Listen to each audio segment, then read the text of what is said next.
Alléluia. Le culte divin, c'est cela. C'est cette révérence à Dieu. Reconnaître qui est notre source de vie sur cette terre et de vie éternelle, qui est la prolongation de la vie terrestre, mais dans une parfaite félicité, dans une qualité de royauté éternelle. Dit royauté, dit richesse, dit honneur, distingué, dit aussi le maintien de respect et des lois divines, et puis le mérite de cette monarchie éternelle qui nous attend au jour de la proclamation de Christ et Jésus, proclamation de sa gloire. Donc le culte,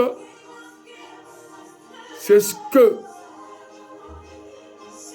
Dieu nous demande, notre manière de vivre, mais que nous puissions toujours lui donner un rapport journalier. Et ce rapport journalier, ce n'est pas de venir d'abord nous justifier. Nous nous présentons à lui, nous l'honorons, parce qu'il est l'empereur de l'éternité. Et l'honorer, c'est l'adorer d'abord, proclamer son pouvoir impérial, incontestable, qu'il est le Dieu créateur de l'univers visible et invisible. C'est ça. Lui dire qu'il est El Elyon. E-L-Y-O-N. El Elyon. Et en grec, le N est prononcé Elion. Donc, Dieu veut que nous comprenions cela. Et après, nous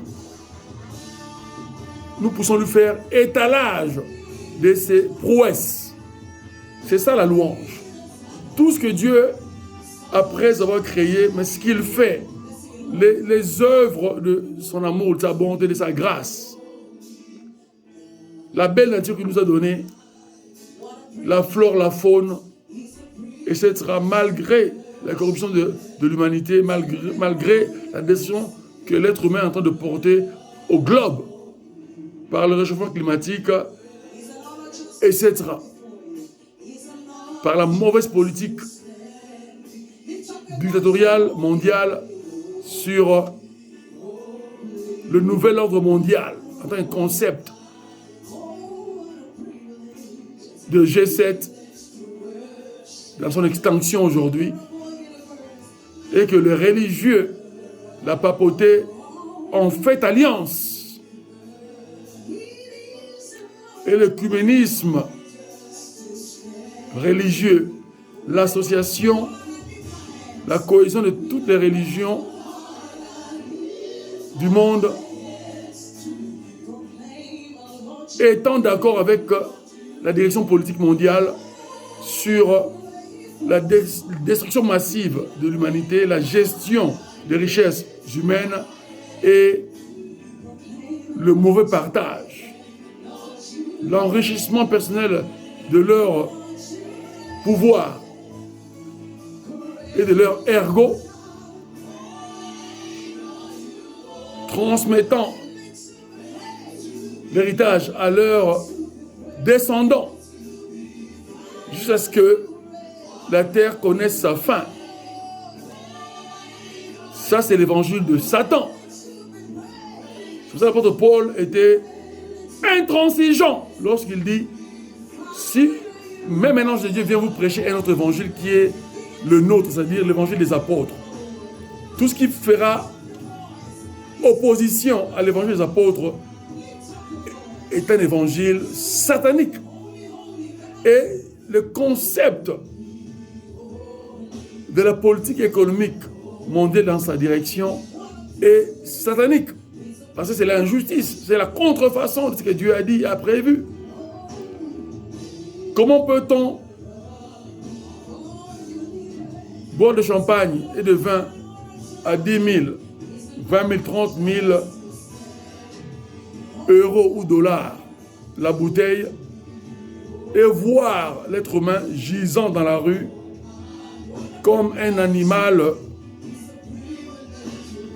perdu, malade, prêt à mourir parce que cet être humain-là est pauvre. Pourquoi il est pauvre? Parce que le système économique mondial a fait de lui ou d'elle un pauvre, un malheureux, un sans-abri.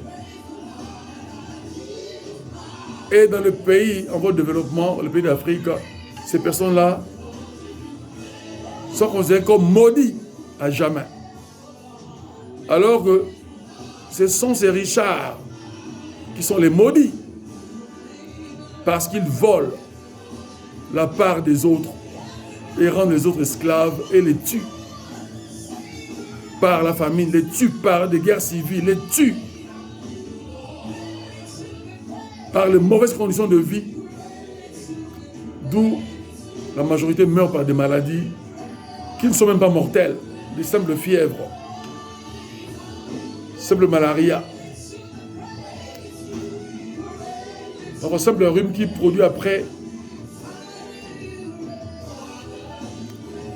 une bronchiolite, une inflammation des bronches, et sans traitement, cela entraîne la mort aux malades. Et c'est inhumain, c'est contre la volonté de Dieu. Mais la question, pourquoi Dieu ne vient pas sauver toutes ces personnes-là? Parce que Dieu a rendu l'être humain intelligent et réfléchi. Le choix, Dieu donne à l'être humain, il lui dit, tu es libre, mais dans ta liberté, je te conseille de choisir moi, le divin, pour que je puisse améliorer les conditions de ta vie sur terre. Mais si tu ne fais pas cette démarche-là de la foi et de lui présenter un culte au quotidien, tu es exclu de sa grâce, exclu de sa divinité. Alors qu'il lui le veut, il veut ton salut. Mais si toi, tu ne veux pas, lui te forcera pas la main, mais il te tendra la main toujours amoureusement, humblement, divinement, pour te dire, tu es ma créature, je suis ton créateur, et fais-moi confiance.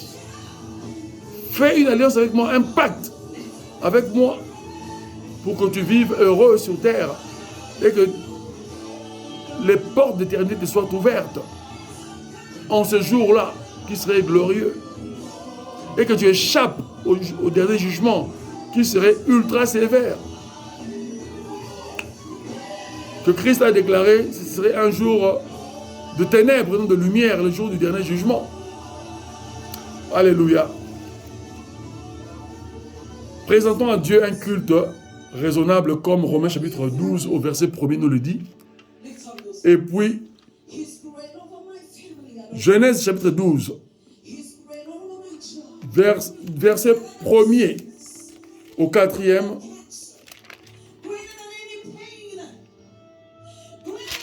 Dieu a fait un pacte avec l'alliance. Le pacte, c'est l'alliance, l'amitié, mais sermentée. Il dit, Abraham, quitte ta famille qui est idolâtre et magique, qui pratique la sorcellerie et le polythéisme. Je suis un Dieu unique et véritable, le sauveur de l'humanité et son bienfaiteur. Les richesses qui sont les travaux de tes parents et grands-parents, je vais les décimer pendant ton parcours. Parce que tu auras besoin, pour le départ, de ces richesses-là. Mais comme c'est dérisoire, c'est une malédiction, tu vas le perdre au fur et à mesure et je t'enverrai en exil en Égypte. Et puis de l'Égypte, je t'en sortirai honorable. Et je te conduirai après avec victoire. Tu affronteras les rois d'Orient, idolâtres, sorciers, pour qu'ils sachent que tu as un Dieu tout-puissant qui est le Créateur, afin qu'ils accèdent aussi à mon pacte. Et après, je te donnerai la promesse de la terre que je t'ai promise, la Palestine antique, dans sa région la plus florissante, richissime, le Canaan. Ainsi, Dieu le fit. Mais c'est qu'il dit à Abraham dans ce serment de pacte.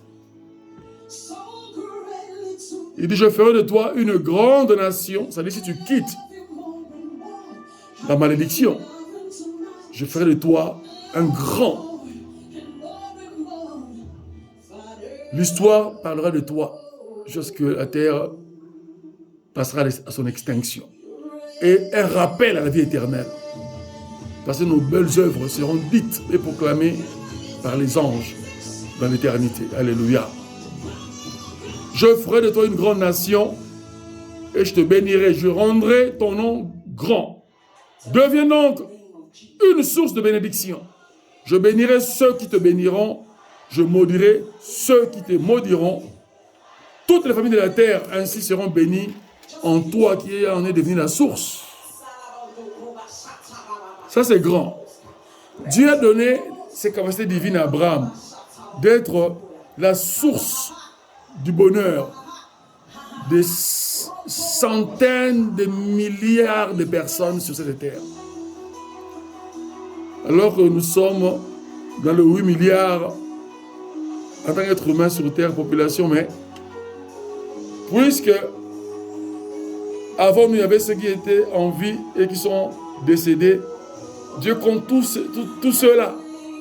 C'est ce qu'il avait donné. Il avait dit après Abraham que je te donnerai une descendance dépassant les étoiles du ciel. C'est-à-dire à profusion qu'on ne peut pas compter. Alléluia. Ainsi, verset 4e, Abraham partit comme l'Éternel le lui avait dit, et Lot, son neveu, le suivit. Abraham a influencé la destinée de son neveu, Lot. Quand tu es un appelé de Dieu, une appelée de Dieu, tu dois être celui aussi ou celle qui influence les autres pour leur bonheur, pour la justice divine et éternelle, et non pour les mauvaises influences qui sont diaboliques, inhumaines, comme beaucoup, lorsque Dieu le bénit, ou qu'ils ont triché en faisant pacte avec le diable, alors ils font la volonté du diable. Si son mari pratique l'adultère et avec l'impudicité en même temps, les orgies, la débauche, croyant que c'est ça le bonheur, or c'est la destruction de leur vie. Puisqu'ils demanderont de compte à Dieu, s'ils ne se répandent pas, l'enfer les attend. Alors à quoi bon rouler avec une Bentley, avec une Rolls, ou avoir 10 Rolls Royce et aller en enfer, avoir 100 châteaux et aller en enfer, à quoi bon? Ce serait une grosse bêtise. Parce qu'en enfer, ils vont regretter cela. Ils diront, mais j'aurais dû manquer toutes ces choses-là, mais entrer au ciel divin, au paradis, l'éternité. L'être humain est averti, mais son entêtement le rend stupide. Et quand il est trop tard, il réfléchit. Mais c'est trop tard. C'est ça ce que le diable piège l'être humain et fait de lui son esclave. Le stupide qu'il doit manipuler jusqu'à sa mort. Et c'est lui-même qui le tuera. Parce qu'une telle personne n'aura plus la protection de Dieu. Sauf si elle revient à Dieu. Parce que Dieu invite toute personne à lui pour le salut. Alléluia. Salut et vie éternelle. Salut, c'est la délivrance de tes maux, de ton malheur, de ta malédiction. Et l'entrée dans la vie de la bénédiction qui va t'orienter jusqu'à la vie éternelle. Un jour après ta mort, soit dans un enlèvement sur le plan de Dieu, si Dieu te reprend jeune, ou bien dans la pleine vieillesse, si Dieu te augmente sa grâce sur toi et prolonge tes jours. Mais tout cela dépendra du mérite de ta foi et aussi de la décision finale de Dieu. Je nous donne toujours l'exemple de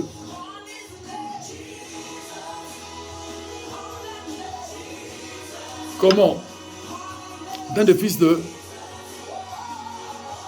Noé qu'il avait enlevé. Dirais-je même un ancêtre de Noé parce que il était avant Noé.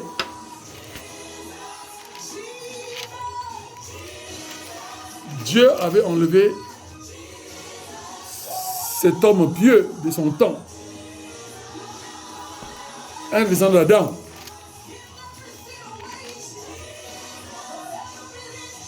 Dieu est merveilleux. Enoch.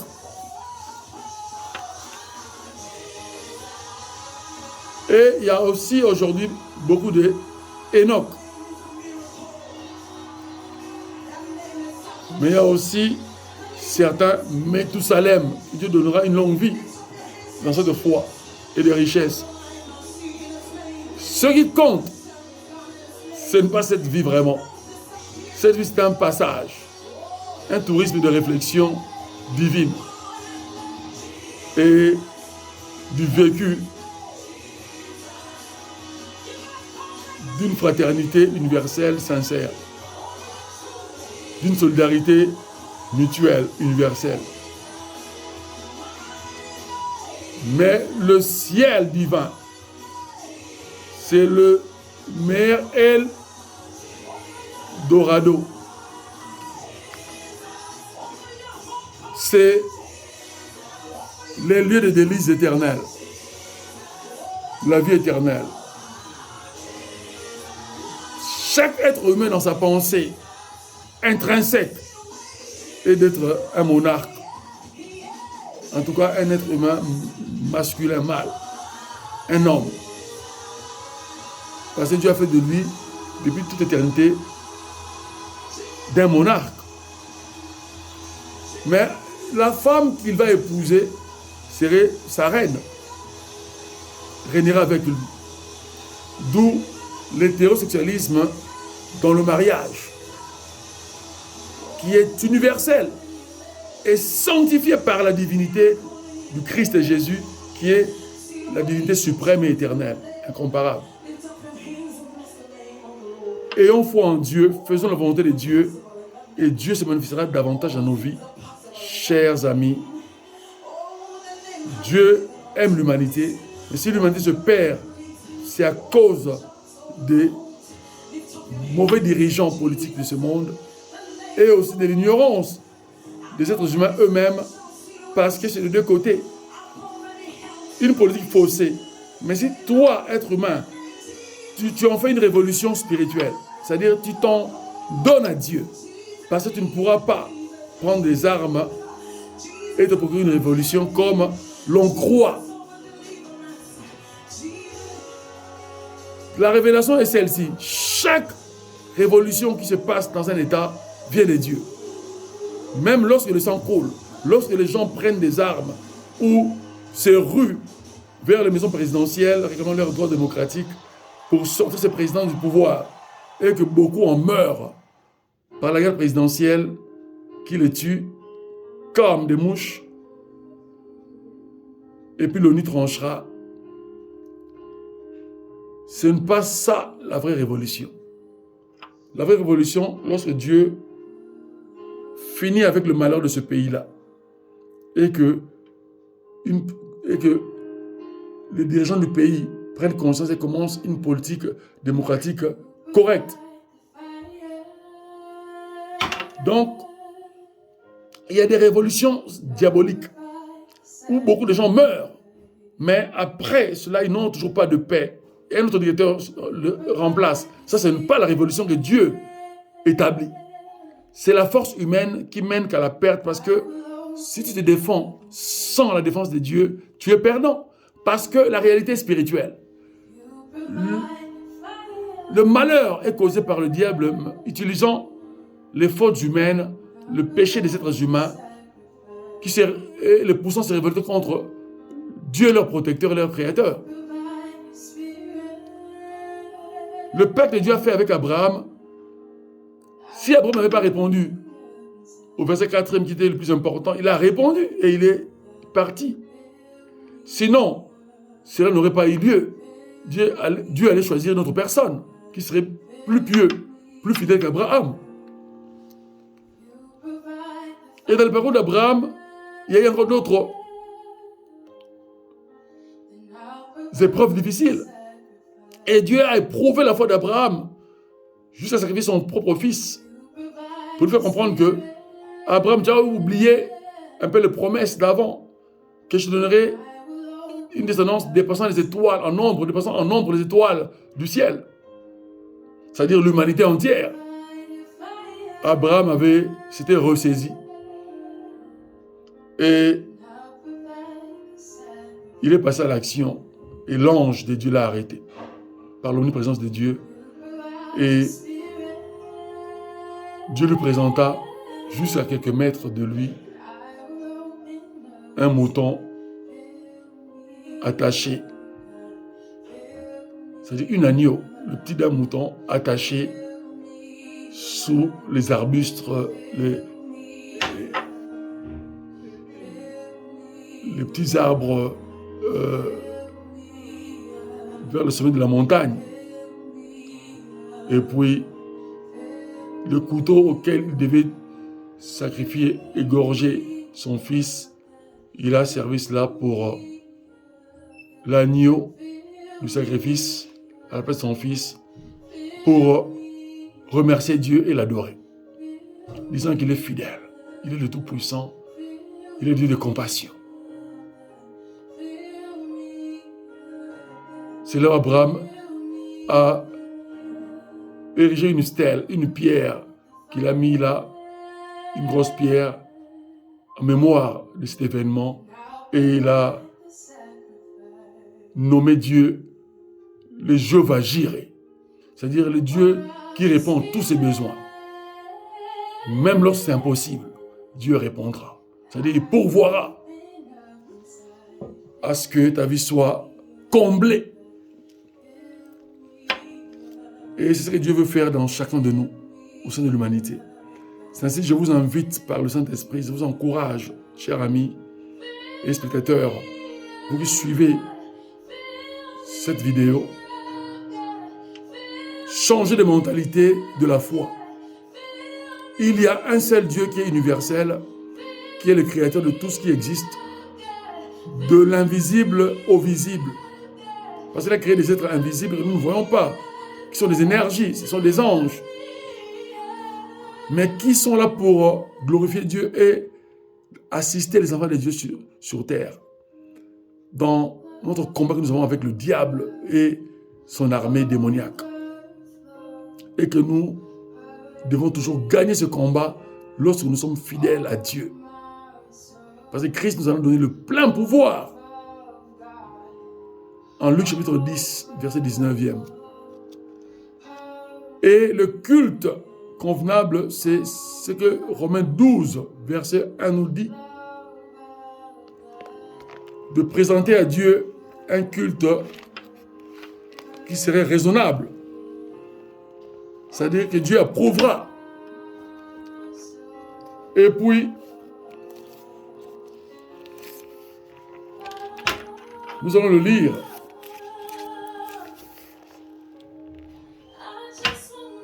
Je vous exhorte, dit l'apôtre Pierre, à l'église, à la grande église romaine, où il avait implanté dans ces temps antiques, à peu près entre 60 et 63 après Jésus-Christ, sous le calendrier antique. Il dit, je vous exhorte, encourage et conseille, donc frères et sœurs, par les compassions de Dieu, c'est-à-dire l'amour de Dieu qui nous accorde pardon et grâce, à offrir vos corps comme un sacrifice vivant, saint, agréable à Dieu, ce qui sera de votre part un culte raisonnable. Être une offrande à Dieu, c'est-à-dire répondre à son invitation, se donner à lui, devenir une propriété privée de Dieu, comme un bien immobilier, en même temps un bien meuble de Dieu, une propriété de Dieu. Mais d'une manière sainte, c'est-à-dire pratiquant la sanctification, la vie sainte. Mais un sacrifice qui a de l'énergie, c'est-à-dire vivant, qui a des bons témoignages, qui doit être saint, respectant les normes de la sainteté, de la divinité, c'est-à-dire la piété, qui serait agréable. Dieu va approuver cet acte de foi et de sa pratique. Et cela, Dieu l'approuvera comme un culte raisonnable. C'est-à-dire, que selon ton raisonnement, tu as compris mon raisonnement. J'approuve ton culte. J'approuve ton pacte avec moi et je te bénis. Toi et ta descendance, jusqu'à l'extinction de la terre. Alléluia. Et tu auras de grandes parts à sa gloire éternelle. Des couronnements qu'il nous promet. De justice, de loyauté, de fidélité, etc.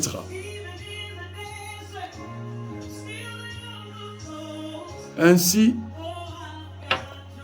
pour préserver maintenant ce culte-là, Jacques nous prévient, l'apôtre, en son chapitre 3e, au verset 17 et 18e, final. Il nous dit, la sagesse d'en haut, au verset 17, est d'abord pure, c'est-à-dire la parole de Dieu et ses conseils qui nous prodiguent sont purs et parfaites. La sagesse d'en haut est d'abord pure, ensuite pacifique, modérée, conciliante, pleine de miséricorde et de bons fruits, sans partialité, sans hypocrisie. C'est-à-dire, quand on est enfant de Dieu, on ne peut pas être hypocrite. On doit vivre en paix avec tous ceux qui sont pacifiques. Mais les gens qui sont belligérants, qui aiment la guerre et les troubles, il faut les éviter. Les aimer au loin et prier pour de telles personnes. Une seule prière suffit et le reste, Dieu s'en occupera. Parce que ce sont les êtres humains qui doivent répondre à l'invitation divine. Et non le contraire. C'est le plan de Dieu. Annoncer l'évangile n'est pas devenir fou et stupide. Suivre les gens, les supplier. Vous savez, Dieu vous aime, ceci, cela. Si vous croyez en Jésus-Christ, vous serez sauvés, vous et votre famille. Amen, la Bible le dit. Mais la manière de le faire, ce n'est pas de telle manière. Il faut d'abord dégager les obstacles démoniaques par la prière. Et puis, demander la direction du Saint-Esprit quand vous descendez sur le terrain. Et puis, le faire dans l'ordre du respect de l'État. C'est pour cela que la meilleure évangélisation, c'est en utilisant les outils didactiques, nos portables, smartphones, via les réseaux sociaux.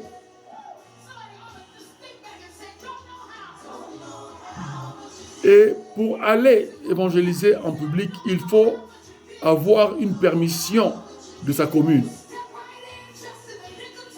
Il faut avoir des documents pour cela, sinon ce serait considéré devant la police comme un trouble public, un désordre. Parce que les gens ont leur vie et ils ne sont pas obligés de s'arrêter parce que tu parles de Dieu. Parce qu'ils ne connaissent pas ces dieux-là. Donc, Dieu veut que nous soyons intelligents, que nous comprenions. Mais il y a des pays où les cultures en donne l'avantage, comme dans les pays d'Afrique. Les gens peuvent prêcher dans des bus, dans les marchés, partout. Beaucoup de gens s'arrêtent et les écoutent. Mais ce n'est pas le cas en Europe.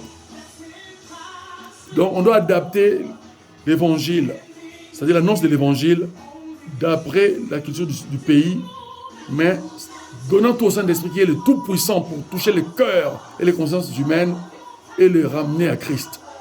C'est Dieu qui sauve et non les pasteurs, évangélistes, docteurs, apôtres et prophètes de Jésus-Christ. C'est ça que nous devons savoir et faire vraiment la différence. Alors, le bon témoignage du chrétien attirera des âmes païennes pour être sauvées et accepter Christ. C'est ça le véritable plan de Dieu. C'est pour ça que Dieu tient beaucoup plus au bon témoignage.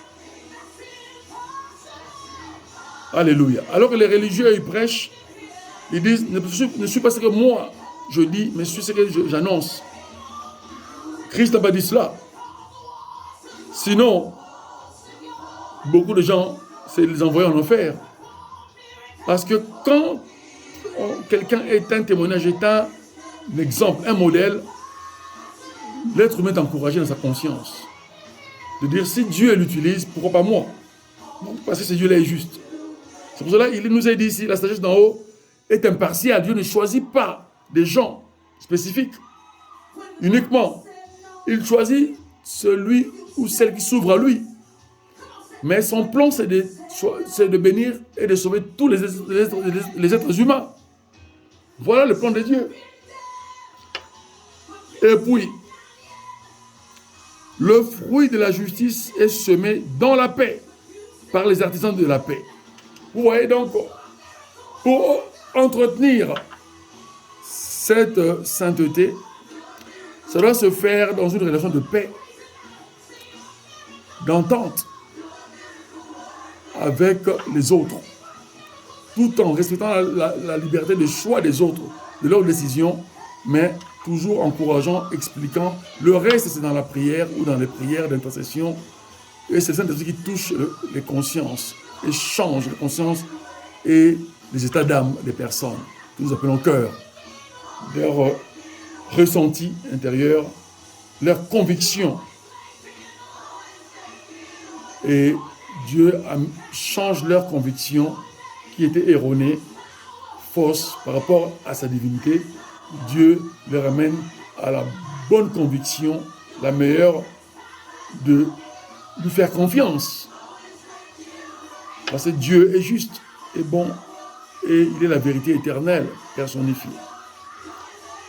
Il accomplira toujours ses promesses de bénédiction dans l'être humain ou au sein de l'humanité. Alléluia. Ainsi, que Dieu vous bénisse. Je prie que Dieu bénisse encore l'humanité et lui accorde, par cette ferveur des chants de nos sœurs de gospel américaines, que Dieu leur accorde la ferveur de la foi. Que Dieu leur accorde la paix, la joie, la réconciliation. Là où il y avait eu, là où il y a eu des divisions, des ruptures familiales, des ruptures amicales, que Dieu apporte la réconciliation fraternelle, familiale et amicale. Que Dieu fasse prendre conscience à tout cela et les guide de vivre comme des enfants de Dieu, de vivre leur divinité sur terre, et que Dieu puisse marcher avec eux, dirigeant leur destinée jusqu'à la vie éternelle. Et j'annule le plan de Satan dans leur vie au nom de Jésus-Christ. Amen. Que Dieu vous bénisse et à bientôt. Merci.